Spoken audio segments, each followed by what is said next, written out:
দহগ্রাম সীমান্ত থেকে এ নিয়ে বিস্তারিত জানাতে যুক্ত হচ্ছেন সহকর্মী রবিউল হাসান।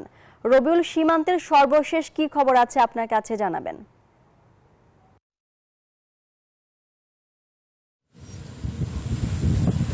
ধন্যবাদ মাহবুবা বনি। আপনি যেমনটি বলছিলেন যে আমি এখন দাঁড়িয়ে রয়েছি 3 বিঘা করিডোর, অর্থাৎ হচ্ছে দহগ্রামের প্রবেশমুখী। আপনি জানেন যে গত শুক্রবার রাতে কিন্তু ভারতীয় বিএসএফ অরুণ ক্যাম্পের বিএসএফরা রাতের আধারে কিন্তু দহগ্রাম আঙ্গুরপোতার যে কলোনি পাড়া সীমান্ত আছে সেখানে কিন্তু তারা কাঁটাতারের বেড়া নির্মাণ করেছে।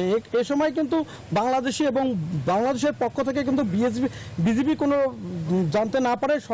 শনিবার সকালবেলা যেমন জানতে পারে যে ভারতীয় কর্তৃপক্ষ বিএসএফ কাঁটাতারের বেড়া নির্মাণ করছে, সেখানে কিন্তু তাৎক্ষণিক বিজিবির পক্ষ থেকে কিন্তু প্রতিবাদ জানানো হয়েছে।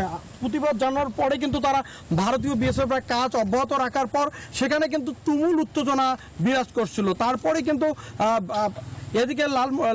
এদিকে রংপুর 51 বিজিবির সিও সেলিম আলদিন বলেছেন যে বিজিবি বিএসএফ এর মধ্যে পতাকা বৈঠকের পর উত্তেজনা কম হয়েছে এবং তারা কাজ বন্ধ রেখেছে। এদিকে কিন্তু স্থানীয় যারা সীমান্তবাসী রয়েছে তারা কিন্তু আতঙ্ক রয়েছে। আমরা কিছুক্ষণ আগে সেই সীমান্তে গিয়েছিলাম, তা ভারতীয় বিএসএফরা কিন্তু ভারী অস্ত্র সজ্জিত হয়ে কিন্তু সে কাঁটাতারের বেড়ায়, জিরো লাইনের বেড়ায় স্থাপন করা বেড়ার কাছে কিন্তু তারা মহড়া দিচ্ছে এবং এখানকার সাধারণ মানুষ কিন্তু সেখানে যেতে পারছে না এবং বাংলাদেশের জমিতে কিন্তু তারা সেচ কার্যক্রম করতে পারছে না।